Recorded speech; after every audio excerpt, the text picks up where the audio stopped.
Mes amis, recueillons-nous en la mémoire du dernier film Spider-Man qui savait mettre en valeur son héros. Recueillons-nous en la mémoire du dernier film Spider-Man.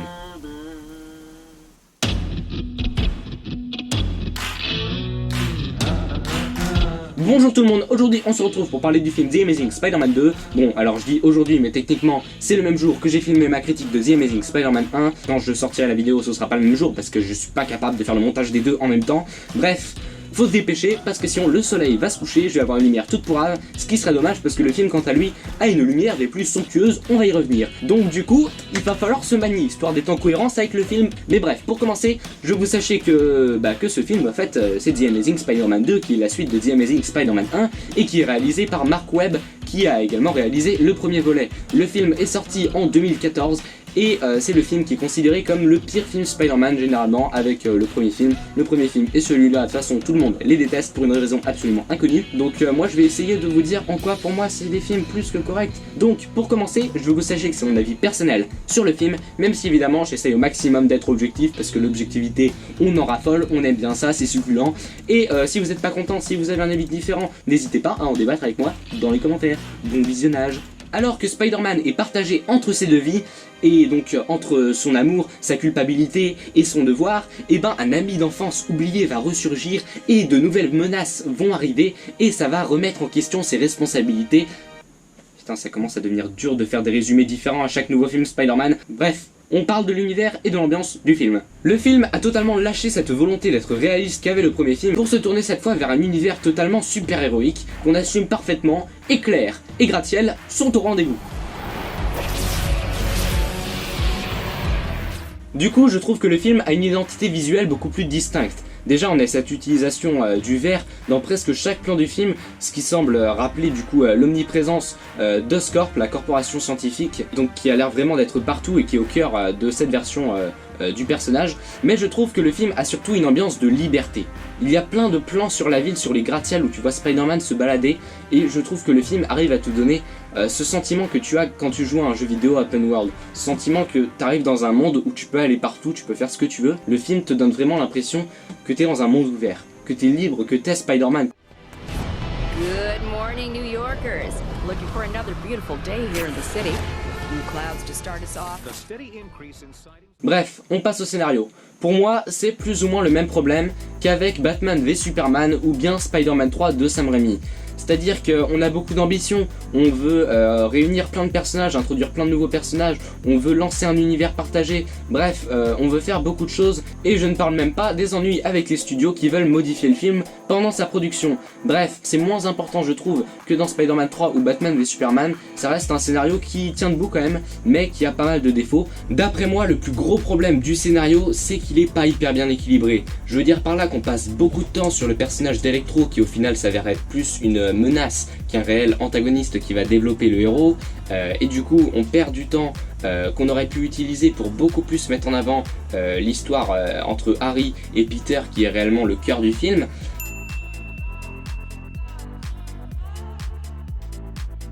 Il y a tellement de choses qui se passent, tellement d'intrigues, qu'au final, certaines passent au second plan, un peu, enfin perdent de leur intérêt pour le spectateur. On a encore une fois ce côté très enquête que j'aime beaucoup dans un film Spider-Man, je trouve que c'est assez original, et cette fois beaucoup plus utile au scénario que ça avait été le cas dans le premier The Amazing Spider-Man. Cette fois, Peter Parker qui recherche des réponses sur ses parents et tout, cette fois ça a une importance pour le développement de personnage et pour le scénario, mais malheureusement il se passe tellement de choses à côté de ça, que le spectateur a du mal à rentrer dans cette histoire. Mais malgré ça, le scénario fonctionne quand même plutôt bien je trouve. C'est pas parfait, mais ça marche très bien. Contrairement à celui de son prédécesseur, le scénario du film n'est pas calqué sur un autre film préexistant de Spider-Man. Cette fois on crée une nouvelle histoire, et c'est vraiment cool parce que quoi ? Bah oui, parce que cette fois on évite le côté déjà vu, parce qu'on propose quelque chose de nouveau. Alors c'est pas quelque chose de révolutionnaire en termes d'histoire, mais on explore quelque chose de nouveau, voilà, c'est un nouveau film cette fois qui ne va pas donner cette impression de déjà vu. Malheureusement, même s'il y a beaucoup de blagues qui marchent plutôt bien, je trouve que dans l'ensemble, le film a perdu en qualité par rapport au premier film en termes d'humour, parce que là, il y a beaucoup de blagues que je trouve parfois assez longues. Des fois il va y avoir des longueurs à cause de certaines blagues. Des fois Spider-Man va faire des blagues et du coup des gens vont être blessés parce que il a perdu du temps à faire des blagues. Not a shaker. You a hugger? I'm a killer. Donc voilà, des fois ça te sort un peu du truc et des fois il y a des blagues qui commencent à être ridicules. I am running a bit late. I saw the spider. On voit qu'on commence à mener vers le genre d'humour qu'on a eu vers les derniers films du Marvel Cinematic Universe, genre les films Spider-Man de John Watts qui en sont la parfaite incarnation. Alors on n'en est pas encore à ce stade-là, mais on sent qu'on commence à y venir et donc voilà, en termes d'humour, c'est pas vraiment ce que j'ai envie de voir dans un film Spider-Man. L'humour reste correct, mais on perd un peu en qualité. Et vu qu'on a lâché le côté réaliste du précédent film, et cette fois on peut se permettre des trucs qui n'auraient pas eu leur place dans le premier film. C'est presque des trucs qu'on aurait pu voir dans les films de Sam Raimi. Par exemple une scène où Peter Parker ralentit des gardes de manière totalement barrée. Oh God! I'm so damn it! I just spilled a hot latte all over your. I didn't do that. Oh no! And you too. I'm sorry. Stay right there. Sir. Just stay right. All right, on your way. I'm sorry. I'm all thumbs today. Dernière chose que j'ai à dire sur le scénario, le film nous laisse sur un énorme teasing et bam, à suivre. À suivre dans le film qu'on fera pas. Parce que les fans sont nuls. Merci Bibi, merci Kiki, merci vous. Donc voilà, ce n'est pas parfait, mais l'histoire reste divertissante et l'ambition du projet permet de lui trouver un petit charme. Ça reste intéressant je trouve et parfois assez touchant, surtout au niveau des personnages et justement, on en parle. Spider-Man a un développement très intéressant dans ce film et son évolution est plutôt bonne et elle aurait pu être étendue dans le troisième film, ça aurait vraiment pu être très intéressant. Bon après je vais pas trop en parler, déjà pour pas spoiler, mais aussi parce que ce sera le sujet d'une vidéo de comparaison des 3 Spider-Man de Tobey Maguire, Andrew Garfield et Tom Holland, donc on parle pas trop des personnages pour l'instant, pour se réserver pour plus tard. Encore une fois, Andrew Garfield fait un super travail en tant qu'acteur, il arrive bien à exprimer les émotions du personnage, malgré le costume, malgré le masque, avec sa gestuelle, je trouve que c'est bien foutu quoi. Enfin, à la limite, la seule chose à redire que j'ai sur son personnage dans ce film, c'est... c'est sa coiffure. J'aime pas sa coiffure, j'ai le droit, merci, je préférais celle du premier. Bref, c'est un détail, ça m'empêche pas d'apprécier le personnage. Passons à la suite. Pour ce qui est de l'interprète de Harry Osborn, donc Dan Diane, bon, on va l'appeler Dan, je trouve que voilà, son jeu d'acteur est vraiment très bon dans ce film, et franchement, je trouve que son personnage a un traitement vraiment très intéressant. Il est carrément aussi important que Peter Parker dans le film, voilà. C'est vraiment un des personnages principaux du film, et il est très bien joué. Spider-Man will come to you, and I want you to make it bleed. You need me? Yes. I need you. I need you, please. Please. Il est très bien développé aussi comme personnage. Je regrette juste qu'il soit pas un peu plus présent dans le climax du film, mais franchement il a une très bonne évolution et son alchimie avec Peter est aussi bonne. You still blow dry your hair every morning? You know, one of my manservants holds the hair dryer, but I work the comb. Okay, so at least I'm not completely helpless. Bonne alchimie, bon acteur, bon développement, franchement le personnage bravo, j'aurais aimé le voir beaucoup plus. Gwen Stacy et Emma Stone sont très bonnes, dans tous les sens du terme d'ailleurs. This is the maintenance closet, Gwen. This is the most cliched hiding place you could have chosen. This is the stupidest hiding place. Take us to the Bahamas. Du côté d'Electro, donc le méchant du film, alors j'aime bien l'acteur Jamie Foxx, mais je trouve que ce qui a été fait dans le film avec son personnage, c'est pas intéressant. Enfin, même si finalement ce n'est pas vraiment lui le méchant principal du film, je trouve que son personnage manque quand même de charisme, de développement. Voilà, je trouve que le personnage est pas très imposant, son design n'est pas foufou. Bon, Electro en soi n'est pas un si mauvais personnage. Moi je le trouve vraiment moyen, mais c'est surtout le fait qu'il soit vraiment très inutile au scénario qui me dérange. Parce que t'enlèves Electro, au final tu n'enlèves que les scènes d'action, c'est pas lui qui fait avancer le scénario. Et pour un personnage comme ça qui est basé sur l'électricité, je trouve que ça manquait d'inventivité autour de son personnage, même s'il y avait une scène où il faisait apparaître son visage sur un immeuble avec toutes les lumières du bâtiment.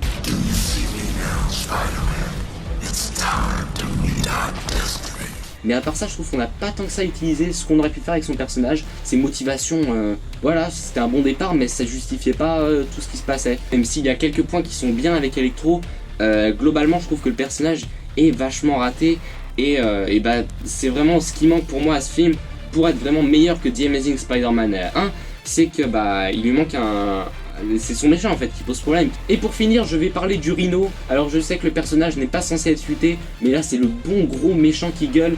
Il m'a énervé. Franchement, on le voit que 5 minutes dans le film. Enlevez-le du film, je monte ma note de 1 point là, parce que il est énervant. Je vois pas l'intérêt de ce personnage.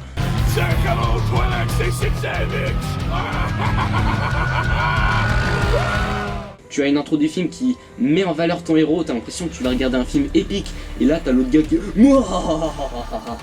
Vous avez compris, j'ai pas aimé ce personnage, et j'aurais pas aimé le revoir dans une suite. Bon, on passe au visuel.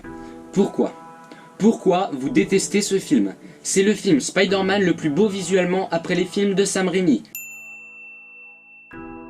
On a perdu ce côté réaliste du précédent film, donc ça permet d'avoir des visuels bien plus fous. Déjà pour ce qui est de la photographie, on a un travail sur la lumière qui est vraiment super.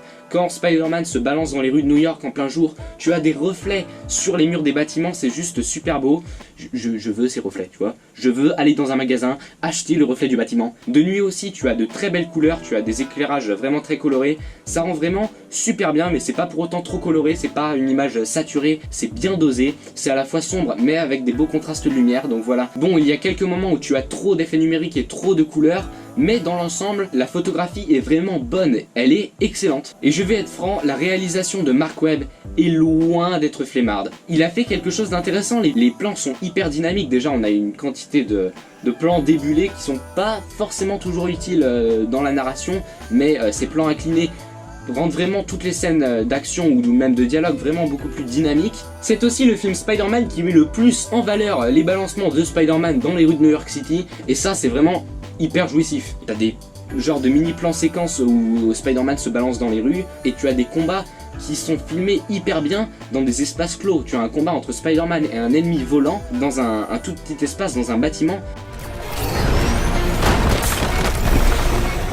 Et c'est géré mais hyper bien. Bref, j'en ai marre d'entendre tout le monde dire que les films de Marc Webb sont nuls et que les films de Jon Watts sont géniaux. Alors oui, je fais un petit point comparaison parce que voilà, j'avais envie de le mettre là. Les films de Jon Watts sont filmés de façon tellement banale. Il le filme comme il pourrait filmer n'importe quoi, genre j'y reviendrai dans ma critique. Alors que là, Marc Webb, tu as des plans vraiment dynamiques, des plans séquences. On a des visuels qui se donnent à fond, des combats épiques. Alors arrêtez de dire que ces films sont de la merde sur le plan visuel, hein, parce qu'après sur le reste... Bon, arrêtez de les critiquer sur le reste aussi, ils sont très bien aussi sur le reste. Mais les films de Marc Webb sont largement meilleurs que ceux de Jon Watts. Que ce soit visuellement, narrativement, musicalement, tout ce que vous voulez ment.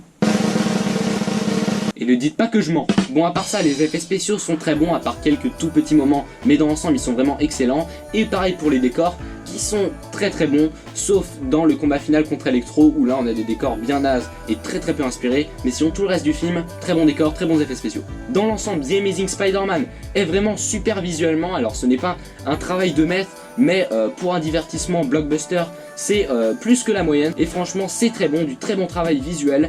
Donc voilà, on passe à la bande originale. La bande originale est composée par Hans Zimmer et par le groupe Magnificent Seven. The Magnificent Seven, wake up, 7 AM. Je connais pas les paroles, je connais juste le début. La BO est composée par Hans Zimmer et The Magnificent Six. Et du coup ce groupe a été créé spécialement pour ce film. Donc Hans Zimmer il s'est dit tiens Marc Webb, ça te dirait pas qu'on aille voir mes potes avec lesquels j'ai collaboré dans l'ancien film, qu'on fasse un méga groupe d'enfer et qu'on fasse du coup 7 compositeurs pour un seul film qui déchire tout. Marc Webb si. Et donc voilà, c'est comme ça qu'on a eu Magnificent Six, Hans Zimmer ensemble, qu'on fait un travail franchement excellent. Il y a quelques défauts, on va y revenir, mais avant je vais tous les lister. Donc on a Hans Zimmer plus le groupe Magnificent Six qui est composé de Andrew, non polonais derrière, de Pharrell Williams, de Steve Mazzaro, de Mike Ainskeberg. Désolé les gars, mais changez de nom. Bon. J'adore la musique de The Amazing Spider-Man 2, ok? Je l'adore, j'ai plusieurs musiques que j'ai téléchargées parce que je les écoute comme ça tranquille parce qu'elles sont vraiment bien. Il y a le morceau There He Is.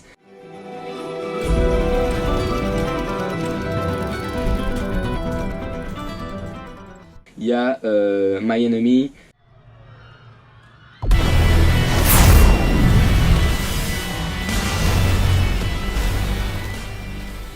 Il You're That Spider Guy. Enfin bref, il y a plusieurs morceaux de la bande originale qui sont vraiment très très bons, que j'adore. Par contre, il y a des moments, je trouve qu'il y a quelques longueurs parfois avec la musique est un peu longuette des fois.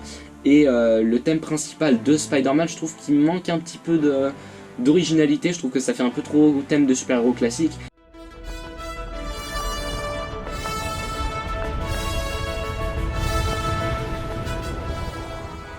Ouais, j'aurais aimé quelque chose d'un peu plus puissant en thème principal, mais bon, globalement, la bande-son est vraiment très bonne, avec le style de Zimmer, comme d'habitude, guitare électrique. C'est vraiment très classe, il y a des moments où la musique déchire.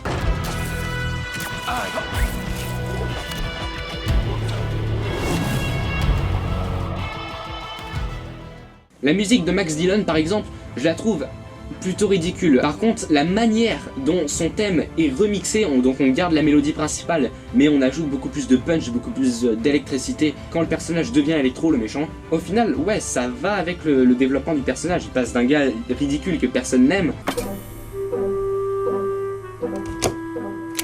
à vraiment le truc qui déchire, épique.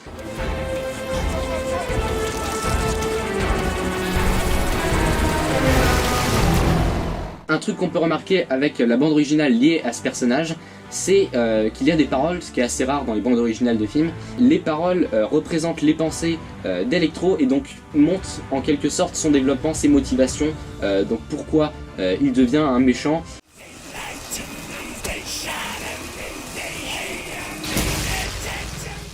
Bon alors, encore une fois, c'est faible, ses motivations sont trop faibles pour expliquer qu'il va tuer des gens, tout ça, mais c'est pas mal foutu, c'est une bonne idée. Pour conclure avec la musique, c'est une très bonne bande originale, vraiment épique, super stylée, qui a vraiment du punch. Il y a aussi des moments émotion forcément, parce que une musique de film sans moment d'émotion, mais vous imaginez ça, si ça existe, c'est que c'est pas une bonne bande-son, c'est pas possible. Bref, musique très très bonne. Malheureusement, il y a des moments où elle est juste très sympa, et d'autres moments où elle est vraiment excellente. J'aurais aimé qu'elle soit excellente tout le temps, mais franchement, c'est une très bonne bande originale. Pour conclure, The Amazing Spider-Man 2 a une ambiance très sympathique à défaut d'être original, un scénario intéressant mais un petit peu charcuté, des personnages allant de très bons à très mauvais, des acteurs qui sont excellents, une très bonne bande originale et de très très bons visuels. Donc franchement, dites-moi en quoi The Amazing Spider-Man 2 est un mauvais film.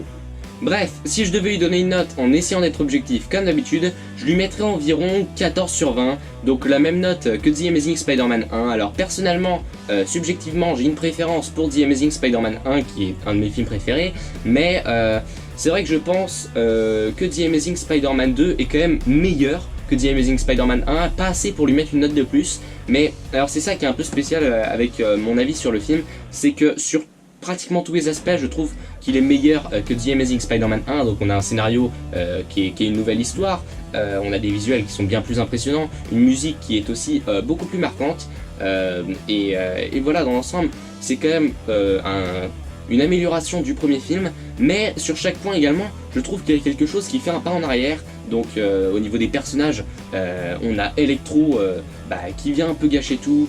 Sur les scénarios, je trouve qu'en manque d'équilibre au niveau de la place des intrigues. Voilà, globalement, dans son ensemble, le film est peut-être un peu meilleur que le premier film, mais voilà, il y a quand même quelques défauts qui m'empêchent de lui mettre un 15. Donc voilà, pour moi, ce film mérite un 14 sur 20. Si vous n'êtes pas content, dites-le moi, hein, avec plaisir, voilà. Bref, bonne journée. Et en tout cas, ça reste une bonne note, parce que oui, pour moi, le film a certes des défauts à tous les niveaux, mais il a aussi des qualités à tous les niveaux. Après, comme toujours, ma note est là, histoire de, l'important, c'est mon résumé global. Donc oui, je pense pouvoir vous conseiller The Amazing Spider-Man 2 si vous n'êtes pas trop regardant sur les lacunes du scénario et que vous aimez bien les films d'action bien divertissants et qui tentent quand même un truc, il y a un scénario quand même un minimum bien foutu, et bah ouais, je pense pouvoir vous le conseiller. Par contre, si vous êtes assez exigeant ou alors que vous êtes un hater de The Amazing Spider-Man, et bah là, vous pouvez aller... Vous pouvez affirmer que vous le détestez si vous voulez, vous pensez ce que vous voulez, c'est votre avis personnel. Mais si vous venez dire objectivement, ce film est nul, et bah je vous en prie, ouais, parce que des fois on plie comme ça, je vous en prie, argumentez dans les commentaires. Pour ce qui est de l'accueil critique, le film a reçu une note de 55% chez Metacritic et de 52% chez Rotten Tomatoes, et personnellement je trouve que c'est un peu limite. Je veux dire, d'après les critiques là, globalement ce serait un film plutôt moyen. Alors que moi je pense qu'on peut le noter au moins 13 sur 20, ça me paraît pas mal. Donc, Metacritic, Rotten Tomatoes, montez un peu la note. En fait, c'est comme pour The Amazing Spider-Man 1, c'est surtout l'accueil des spectateurs qui me dérange. Parce que, ouais, les critiques en soi sont pas trop loin de la vérité, je trouve. Mais les spectateurs détestent ce film. Encore une fois, ce n'est pas qu'ils l'aiment moins que les autres, c'est vraiment, ce film est détesté. Donc voilà, les spectateurs, je vous trouve un peu durs. Oui, vous! Et pour ce qui est du succès financier, le film est parti avec 230 millions et a fini avec 708 millions de dollars.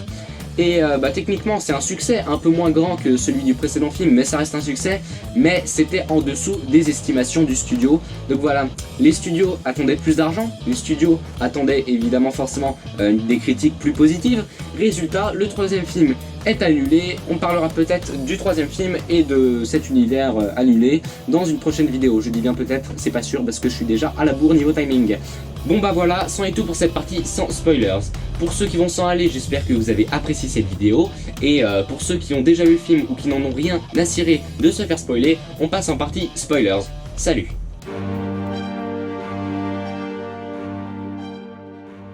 Bon alors pour cette partie spoilers, je vais revenir que sur un seul truc, c'est la mort de Gwen.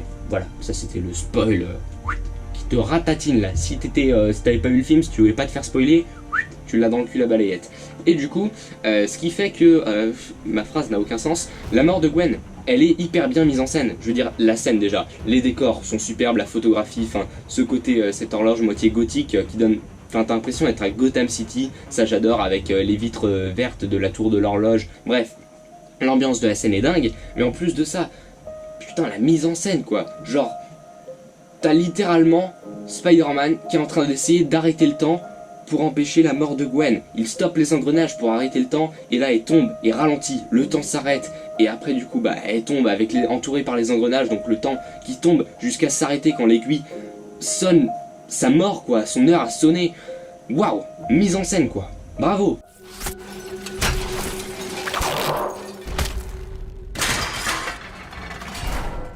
Franchement toute cette scène avait une symbolique qui marchait d'enfer.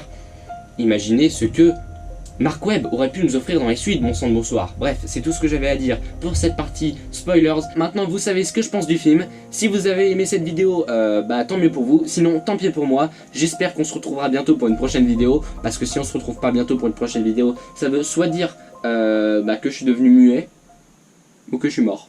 Ou que j'ai pas d'internet, ce qui est probablement la solution la plus probable. Bref, salut.